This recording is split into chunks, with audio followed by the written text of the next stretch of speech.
Hola, bienvenidos a un episodio más de Papás sin Manual. Para Teacher Wendy, para mí es un honor estar con ustedes acá, acompañándolos en estos temas tan importantes para el desarrollo y la crianza de nuestros hijos. Teacher Wendy.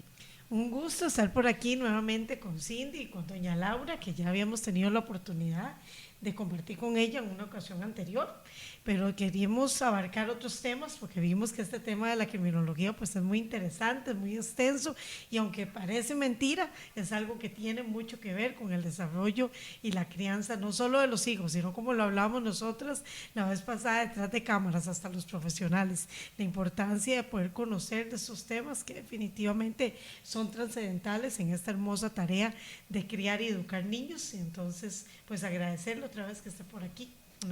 Muchas gracias Wendy, Cindy y pues a todos los que siguen Papás sin Manual, el podcast, que pues muchas gracias por la audiencia también. Y hoy queremos hablar un poquito sobre el tema de criminología en el área educativa, ya no tanto desde la prevención que vimos la vez anterior, sino más bien cómo se puede desarrollar eso ya más en el ámbito educativo como tal. Claro. Bueno, pues recientemente salió una estadística en algunos medios de comunicación de que muy pocos profesionales que se dedican al ámbito de la educación están capacitados en algunos temas que tienen que ver sobre todo con el bullying.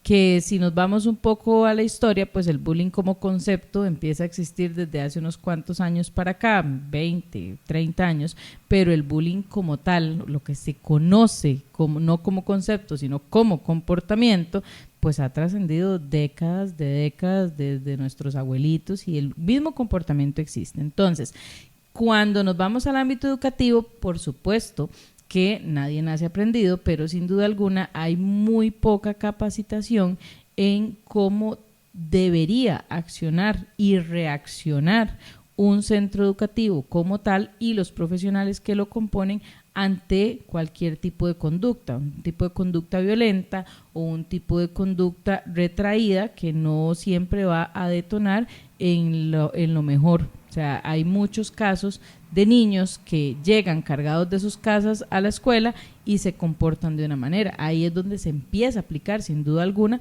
la criminología educativa. ¿Cómo podemos abarcar entonces este tema, verdad? Para ayudar a todos esos profesionales, ¿qué pueden hacer ellos dentro de sus capacidades, verdad? Y como comentábamos ahora, del tema de, bueno, en el hogar tiene una función, en el centro educativo hay otra función. Entonces, ¿cómo nosotros como profesionales podemos abarcar este tema? Claro, bueno, hay muchos profesionales en todos los ámbitos, pero sobre todo en el de educación, que muchas veces, siendo conscientes, los padres de familia deberían entender que muchas veces al profesional efectivamente no se le reconoce lo que hace. ¿A qué voy con esto? Que el profesional en educación muchas veces se convierte en ese papá que fuera de casa empieza a cumplir esa función de que le presta atención al niño, de que qué está pasando, por qué se comporta de esa manera, y vamos a ser muy claros las cosas como son. Eso no está dentro del rubro que se reconoce salarialmente a un profesional y lo hacen con toda la entrega. Entonces, primero vamos a entender que la educación como tal y sobre todo en personas menores de edad es definitivamente una vocación, es algo que se hace meramente en su mayoría por amor. Entonces, cuando el niño y la función que se tiene en el hogar, que es educar, en la escuela, en el colegio, es enseñar. Entonces, si nosotros como padres de familia, que lo abarcamos en el episodio anterior, en el ámbito de la criminología, la familia no educa, no forma, no transmite los valores éticos, morales y de buenas costumbres necesarios, no podemos pretender que el niño llegue a la escuela a ser educado. De eso se encarga el hogar. El niño llega a ser enseñado. El niño aprende en la escuela matemática, español y sociales y todas las materias que abarcan académicamente, es enseñado. ¿Qué pasa? Que muchas veces, y no es un secreto, cualquier centro educativo, público o privado, por vocación y por la entrega de muchos de sus educadores, el niño termina siendo educado también en la escuela, y no porque deba ser así, sino porque resulta en algunos casos necesario. Entonces, ahí es donde esa capacitación no está intrínsecamente relacionada con la enseñanza, pero resulta y termina siendo de esa forma. ¿Qué pasa? Que muchas veces vemos un alumno que es muy extrovertido, que es el que más escándalo hace, que es el que siempre anda sonriendo, que es el que siempre vive, entre comillas, feliz. Y entonces el maestro, el educador puede decir, bueno, con este todo bien, vamos a prestarle atención al que está retraído, al que es callado, al que no habla, pero no necesariamente el hecho que una persona sea extrovertida y que se libere, que fue lo que vimos en el episodio anterior, no quiere decir que no esté llevando una bolsita con carguitas emocionales que trae de su casa y que en algún momento puede resultar ser una bomba explosiva emocional y conductualmente, y que de pronto sea una sorpresa, pero esta persona nunca se ha comportado de esa manera, es una persona educada, es una persona así, escandalosa, extrovertida, más bien es como el líder del grupo, sí, pero ¿qué estaba guardando? Entonces, ese tipo de comportamientos son los que desde la criminología educativa los educadores pueden empezar a analizar y ver por qué se comporta de esa manera. De igual manera, como lo vimos en el tema anterior de la familia, también, o sea, el tema del comportamiento, el comportamiento violento, cómo resuelven las cosas, cómo resuelven sus conflictos, si se viven retando uno al otro, bueno, ¿por qué se retan de esa manera? No está en la función, y mucho menos ahora, con tanto tema que sufren algunos educadores, de entrometerse directamente en el comportamiento de ese niño y tan siquiera en algunos casos regañarlo, porque puede terminar en un problema grave ético ante el Ministerio de Educación Pública, sea privado o sea público. El tema es cómo lo abordo, el paso a seguir. Entonces, bueno, hay que abordarlo desde el ámbito del padre de familia, sentarlo, explicarle, pero el detectar la conducta sí se puede hacer desde las escuelas, y no solamente el extrovertido o el introvertido, o sea, es tratar de analizar el comportamiento de cada uno, y que al final de cuentas terminan siendo pues muchas veces ese paño de lágrimas, porque los niños llegan a la escuela o al colegio cargados de lo que pasa en su casa, o no solamente cargados, sino tal vez vienen de un ámbito ignorado, porque el niño no pasa tiempo con nadie, no habla con nadie, quizás ni vive con papá y mamá, vive con otras personas que están a cargo. Entonces el niño llega con todo eso cargado y llega a liberarlo. Entonces ahí es donde tiene que prestarse la atención para canalizar esa conducta lo mejor posible, sin transgredir pues aquellas prohibiciones que por reglamento del MEP y por ética y por buenas costumbres que se aplican a los profesionales de educación, pues ellos no pueden transgredir, pero que definitivamente las pueden detectar y las pueden tomar en cuenta para conversar con los encargados de la persona menor de edad. Por supuesto que lo pueden hacer. Sí, qué importante eso, porque hoy en día el tema del bullying, como usted dice, es un concepto que viene de siempre, pero en los últimos años ha tomado mucha tendencia, y actualmente es gran cantidad de personas o de niños y adolescentes en las escuelas y colegios que están sufriendo, y no solo en escuelas, están preescolares, que están sufriendo ya por temas de bullying. A raíz de eso, pues es que el Ministerio de Educación monta estos protocolos, ¿verdad?, para trabajar todos estos temas, y capacitan al docente a aplicar el protocolo. El tema es que no se trata, como usted dice, solo aplicar un protocolo, ¿verdad?, porque el protocolo es un manual con pasos a seguir en el momento en que ya el niño me dio esa conducta. Yo como maestro estoy capacitado, porque en un momento en que yo veo que Juanito le pegó a Anita, entonces ahí sí, yo vengo y le aplico un protocolo a Juanito y un protocolo a Anita de cubrirla, ¿verdad?, en la parte emocional por lo que el otro le hizo. Pero estamos dejando de lado esa prevención. ¿Cómo prevengo yo que Juanito no cometa ese acto? ¿Cómo hago yo para que no llegue a ese punto de pegarle a la niña, ¿verdad? Entonces, la importancia de la formación en ese antes, no llegar a esperar cumplir el protocolo, sino que estoy haciendo antes yo como docente. Esa es justamente la capacitación que hace falta en los distintos centros educativos, tanto públicos como privados, de que el profesor, el maestro, el educador, que debería llamarse, digamos, no educador, ¿verdad?, porque volvemos a lo mismo, se educa en la casa, se enseña en las escuelas, pero el educador pues detecte ese comportamiento y cómo lo puede canalizar para que la persona no se sienta atacada, y decirle, por ejemplo, en el caso de Juanito, bueno, es que usted está haciendo esto, vamos a ver, volvemos, si lo señala públicamente, vamos a tener dos resultados: o se va a retraer y no va a volver a hacer nada, no va a saber cómo comportarse, lo va a guardar, y cuando lo empiece a guardar va a ser una cuestión de tiempo, va a ser una olla a presión, porque si la persona ya en su comportamiento es así, por un tiempo, no sé, 15, 22 días lo va a retraer,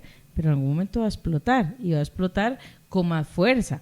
Entonces podemos tener ese resultado, o podemos tener el resultado de que la persona menor de edad, que además desdichadamente está teniendo herramientas no adecuadas de defensa, porque encima quizás no se las enseñan de la forma adecuada en casa, de poder defenderse con respeto, de poder decir, estimado profesor, no me gusta la forma en la que usted me está hablando, me gustaría que lo hablemos en privado, o con el director o con mi papá, pero no me ataque de esta forma públicamente. No lo va a decir con ese respeto, y por distintas razones. Primero, por una cuestión de la edad tan conflictiva y tan convulsa en la que se encuentran. Segundo, porque quizás vienen con la enseñanza o educación del hogar de imponer su pensamiento, y entonces, tras de que no lo van a hacer de esa forma, entonces vamos a tener ya no una conducta de bullying hacia el compañero, sino una conducta de mal comportamiento por la forma en la que se está dirigiendo al profesor. Entonces, ¿qué es lo que se debería hacer adecuadamente? Bueno, si vemos o detectamos un comportamiento, como no se puede hablar con la persona menor de edad de forma directa, a solas, que no es lo más adecuado, no es que no se pueda hacer, lo hacen, pero no es lo más recomendable, siempre teniendo un testigo de por medio, llamarlo y decirle, mira, quiero hablar con usted como profesor, te estás comportando de una forma que no es la adecuada, y creo que vamos a tener que hablar con tus papás o con tus encargados, porque esto que estás haciendo no es correcto. Tu compañero se está sintiendo ofendido, no está bien, y si yo fuese ese compañero, no me gustaría que me hagas esto. Eso por un lado.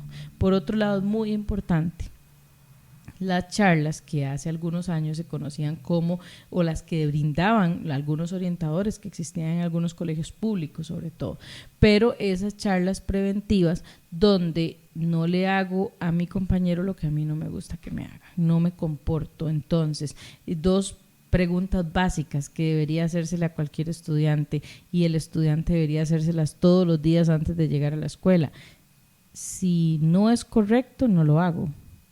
Y si no me gusta que a mí me lo hagan, tampoco lo hago. Si es correcto y me siento feliz, y si yo siento que si a mí me lo hacen no tengo ningún problema, entonces adelante, lo voy a hacer.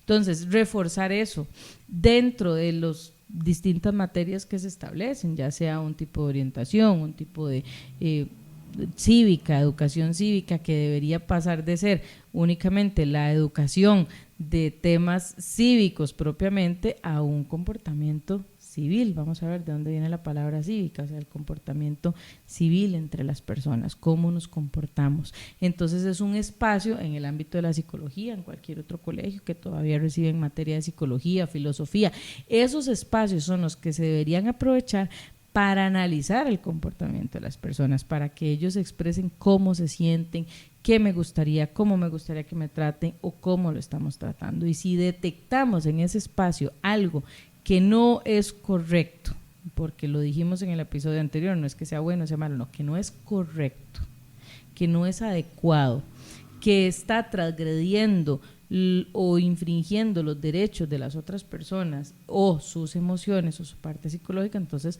hablar con la persona menor de edad y sentarla siempre pues con el director, con su padre de familia, y establecer esos límites. Ahora, papel muy importante, ese puede ser el 40% de lo que se puede hacer en un niño desde el ámbito educativo, pero volvemos al seno del hogar y la comunidad. El niño pasa la mayor cantidad del tiempo en la escuela, ¿cierto? Pero el niño replica o explota o libera lo que según vive en su hogar. El niño no se comporta en el colegio de esa forma porque sí, el niño se comporta de esa forma por algo, y siempre va a ser por algo, no es solamente porque sí. ¿Qué conductas? Bueno, porque, ¿verdad? Vemos el bullying como algo, ¿verdad? Que se escucha constantemente, pero también hay otras conductas que se pueden estar presentando, que me pueden estar indicando que algo más está pasando, porque el bullying tal vez es lo que como que se ve, lo que se expresa, usualmente se cuida a la persona, se protege, como dijo Teacher Wendy ahora, ¿verdad? Y al otro, pues se le reprende, se castiga, se sanciona, ¿verdad? Pero ¿qué otras conductas además yo puedo identificar que tal vez todavía no lleguen al bullying, pero que van en ese camino? Bueno, justamente cuando vemos una persona que no es empática a la hora de tratar a sus compañeros o que no tiene, digamos, algún tipo de dolor hacia el dolor ajeno, que no hay otra forma de decirlo, entonces algo está pasando. Si es una persona que no tiene la más mínima consideración en hacerle daño a un compañero, y no solamente en el ámbito del bullying, desde una zancadilla, desde quitarle una silla, esas cosas de chicos que a veces tienen ese comportamiento, entonces ya uno va tratando de entender qué es lo que está pasando, por qué se comporta de esta manera. Luego, afuera de todos esos comportamientos, ahorita los educadores están enfrentando algo muy difícil, que es el tema de lo que es conocido como ciberbullying. Entonces, ¿qué pasa?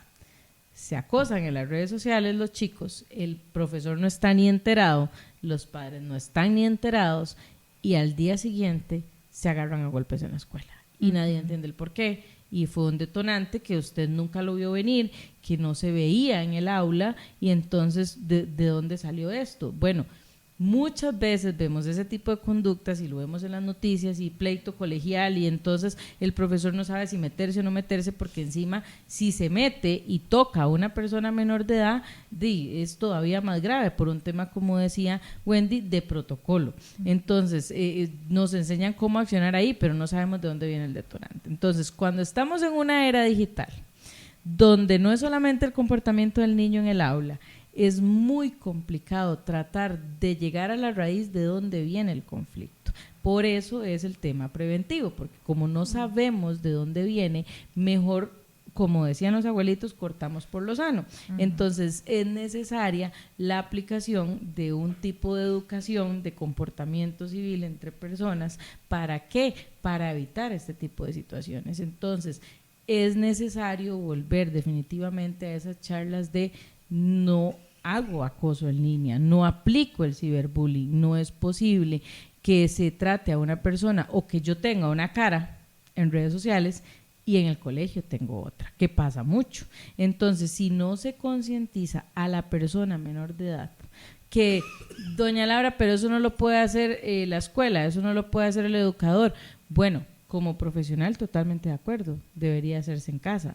O el centro educativo puede optar por profesionales externos que brinden ese tipo de capacitaciones o ese tipo de charlas para que definitivamente no sea directamente el profesor que lo haga, pero de que resultan necesarias para la concientización, resultan necesarias. Perfecto. Y entonces, bueno, para meternos un poquito en ese tema de las redes sociales, que es tan controversial, ¿verdad? El uso de la tecnología, porque vemos niños, parece que nacen con un chip ahora incluido, ¿verdad? Usted los ve haciendo esto, obviamente que es por imitación de lo que ven en las casas, de los papás y demás.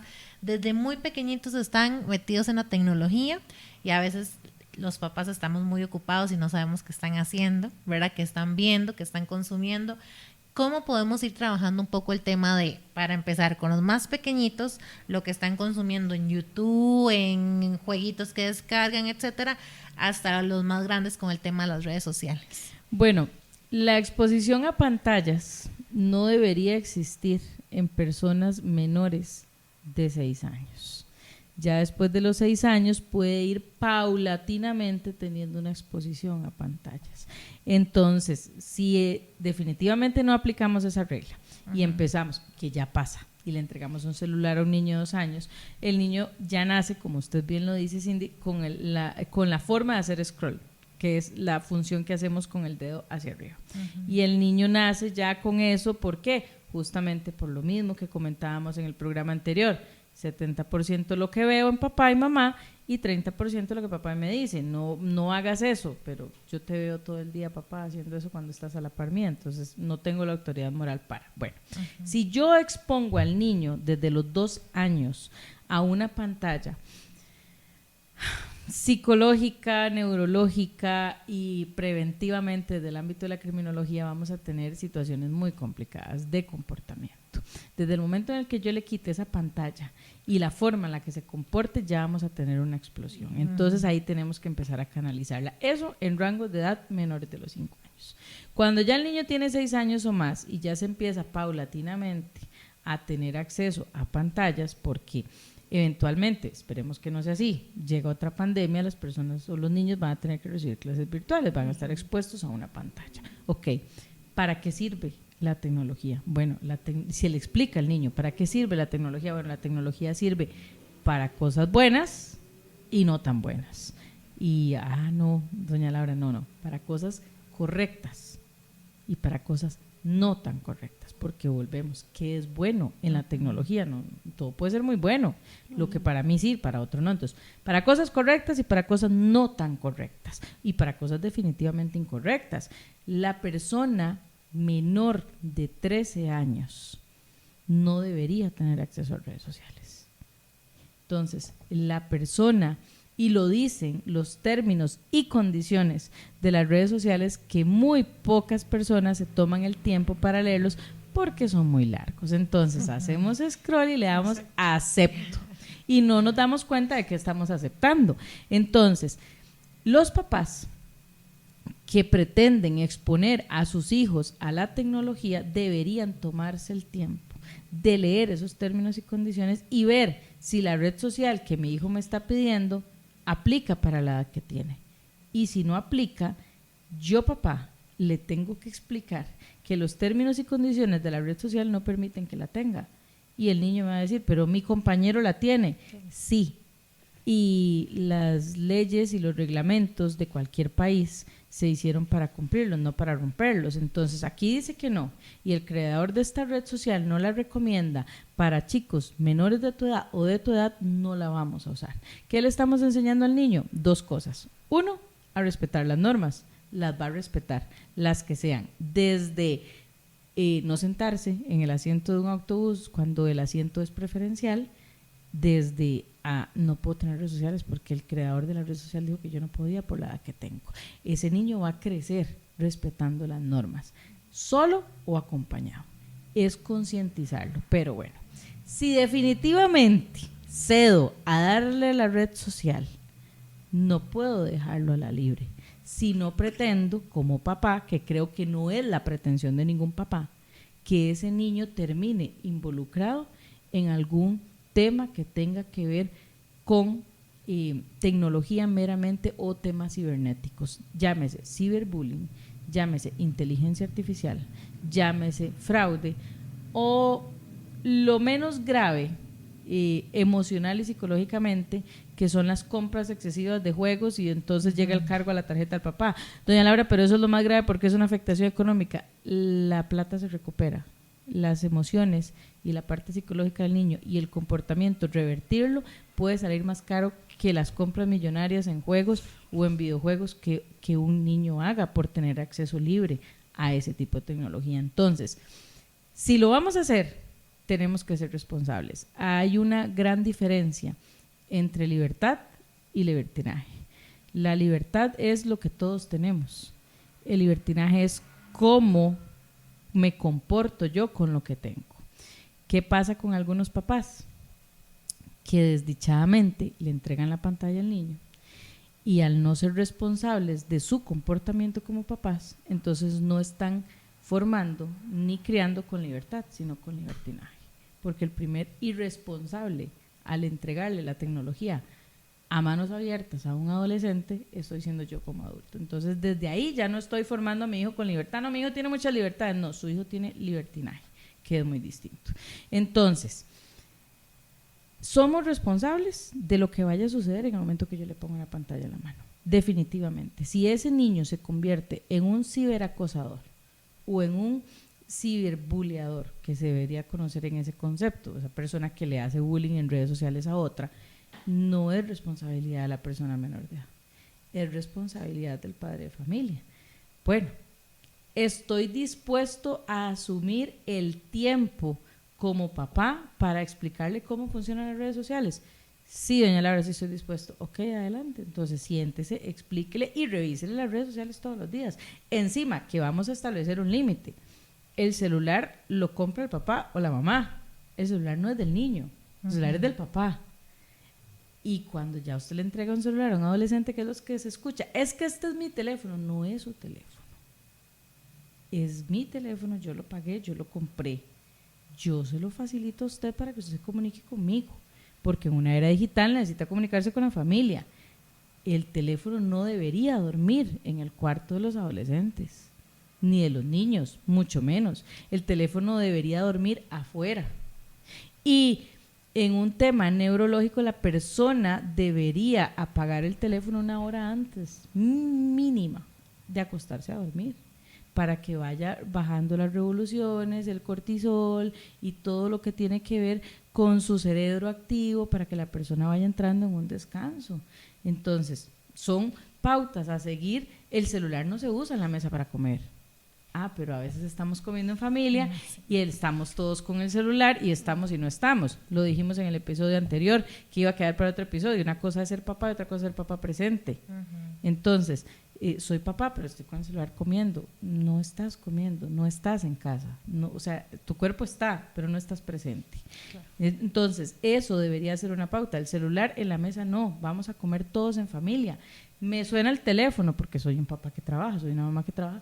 Me levanto de la mesa, pido con permiso porque es lo que quiero enseñarle a mi hijo y atiendo el celular lejos de la mesa. Yo regreso a la mesa sin celular. Es mínima 1 hora en la que se dura comiendo en familia y entonces se comparte y entonces usted levanta la cabeza para ver a la persona que tiene al frente comiendo y no pasa con la cabeza así agachada con la joroba para verlo directamente metido en el celular. Igual el celular no debería dormir en las habitaciones, no tiene ninguna función. Si estamos dispuestos a asumir ese reto como papás, entonces perfecto. Entreguemos la tecnología a los niños a la edad que cada familia considere oportuno y a la edad en la que cada familia esté dispuesta a asumir el reto que eso significa. Quitarle el celular a un adolescente después de habérselo dado, explicarle que no es de él, que es de la casa. Además, yo se lo voy a revisar. Encima, sus redes sociales no son sus redes sociales, son las redes sociales que yo le voy a manejar. Usted no puede aceptar a nadie si yo no lo reviso. Los controles parentales, la tecnología tiene muchísimos controles parentales. ¿Los utilizan los papás? En algunos casos no, es más fácil entregar el celular. Entonces, llega el ciberbullying, llegan los pleitos en el colegio, llegan los problemas de conducta. ¿Y de dónde nació todo? Bueno, ¿en qué momento le entregamos un celular y no nos sentamos a conversar de cómo lo íbamos a manejar? Claro. Entonces, eso es muy importante. Hagamos un contrato con los adolescentes. ¿Cómo va a usar usted el celular? Bueno, lo voy a usar de 1 de la tarde a 6 de la tarde. Porque vamos a ver, la mañana no debería usar el celular, va alistándose para el colegio. En el colegio no debería usar el celular. Vemos en los colegios y en los patios menos niños corriendo y haciendo deporte, pero todos metidos en el celular, haciendo videos, publicándolos en redes sociales. Ya no saben lo que es jugar un partido de fútbol, un partido de básquet. Y sucede, no por una cuestión de género, desdichadamente en el rango horario estudiantil se ve más en mujeres que en hombres. El hombre todavía le gusta jugar un poco más al fútbol en el recreo o básquetbol o practicar algún deporte, poquitos, pero todavía hay un porcentaje que le gusta. Las mujeres definitivamente no. Todo es el tema de las redes sociales, es un tema un poco más de la edad, la vanidad y todo, pero está pasando. Entonces, dentro de ese rango horario, el niño sale a la 1, sale a las 2 de la tarde, bueno, llega a la casa, de 1 a 6 usted puede usar el celular. Después de las 6 ya no puede usar el celular, pero no seamos los papás de que nosotros vamos a redactar el contrato, como lo decía Wendy en el episodio anterior. Entonces somos controladores, somos autoritarios. No, hagamos el contrato en compañía. ¿Y usted qué opina? ¿Y cuál sería su sanción? Todo contrato tiene una sanción. Si yo llego tarde al trabajo, el contrato que firmé 3 llegadas tardías, me despiden. Si yo firmo un contrato de alquiler e incumplo con las cláusulas, tengo una sanción. Bueno, establezcamos las sanciones. Ah, bueno, sí, ¿te parece esa sanción?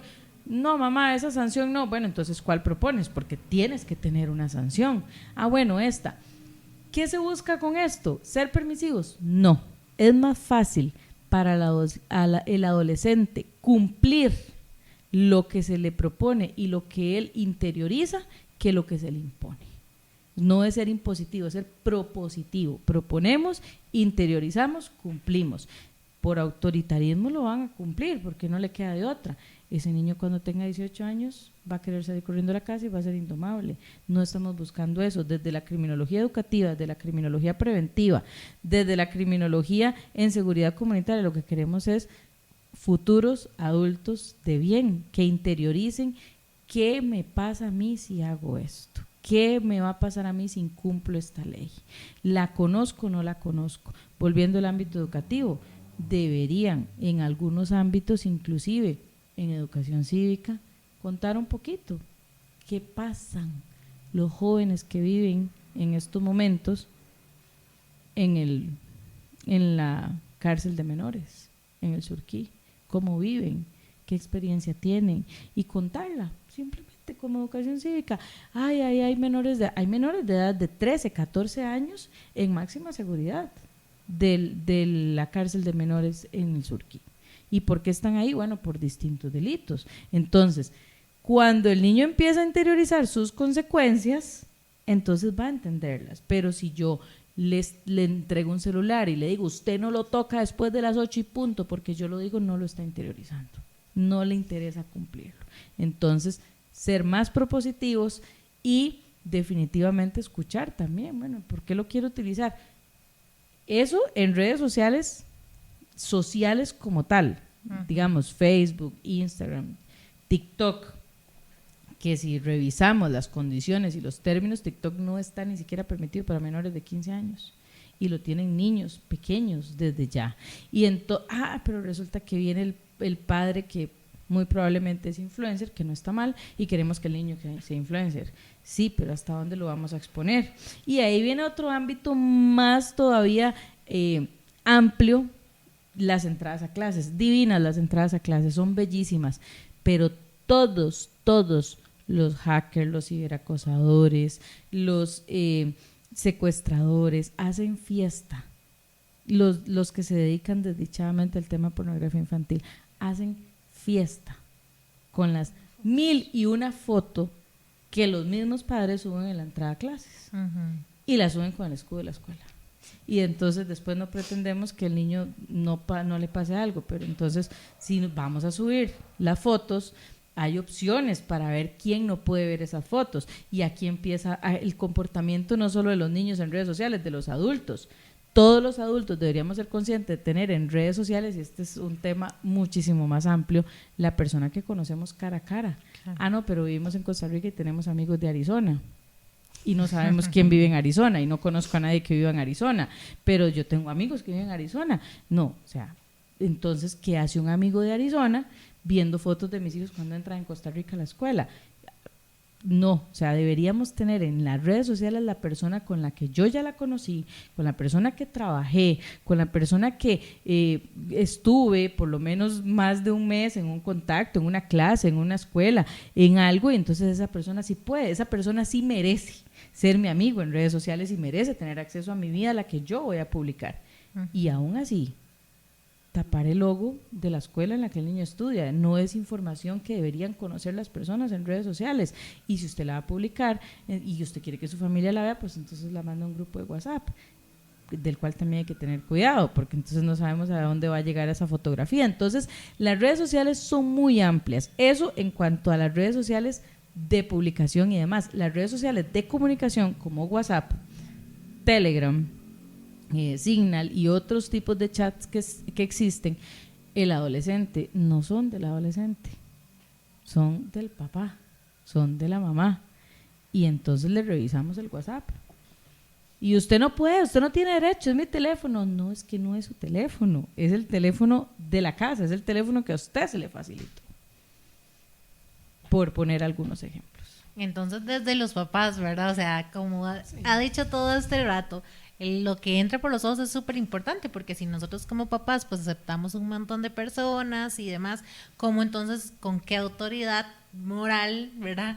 le voy a decir no puede aceptar a esta persona que usted no conoce? Sí, estamos lamentablemente en un mundo en el que quiero subir todas las redes porque eso implica que me conozca gente que, como usted dice, ni siquiera sé quiénes son, pero tengo que subir porque es un tema de competencia, ¿verdad? Entre más like tenga, así me los esté dando el acosador, el violador, la persona que haya que ni siquiera sé quién es, pues más famoso soy, ¿verdad? Y lamentablemente eso es algo que se está dando mucho, entonces hay que tener muchísimo cuidado, ¿verdad? Que estamos nosotros primeramente como adultos llevando a las redes sociales, al final de cuentas, ¿para qué quiero yo? ¿Qué es lo que me interesa, verdad? Y como lo han empezado a trabajar mucho los psicólogos, al final lo que usted disfruta es quizá lo que no comparte, ¿verdad? A veces se disfruta más lo que usted no subió, porque no estuvo ahí tan pendiente de estar subiendo el montón de selfies o tomándose el montón de fotos, que realmente lo que usted aprovechó, compartió. Ahora que mencionaba el tema de los hogares, de cómo están pegados a los teléfonos, hay que ir a los restaurantes, o sea, duele ir a un restaurante, usted, todas las familias y todos con el teléfono, entonces ya el compartir, al final de cuentas, ¿en qué se convirtió?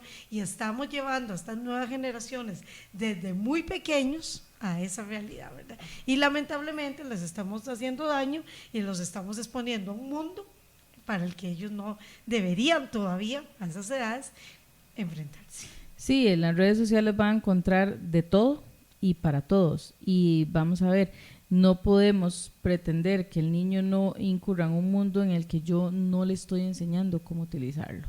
Entonces, primero como adultos, capacitarnos para utilizar las redes sociales.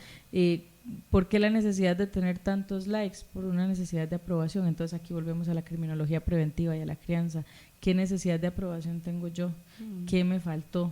¿Qué necesito? Entonces busco ayuda primero para sanar todo ese tema que quedó inconcluso en mi etapa infantil y necesidad de aprobación, porque entonces yo no voy a necesitar los likes, entonces voy a estar lo suficientemente capacitado como papá para prevenir en el niño la conducta de querer sentir o tener aprobación, o evitar a un niño que llegue a ser un futuro acosador en redes sociales o un ciberbullying y demás. Entonces volvemos al tema del episodio anterior que va a estar intrínsecamente relacionado.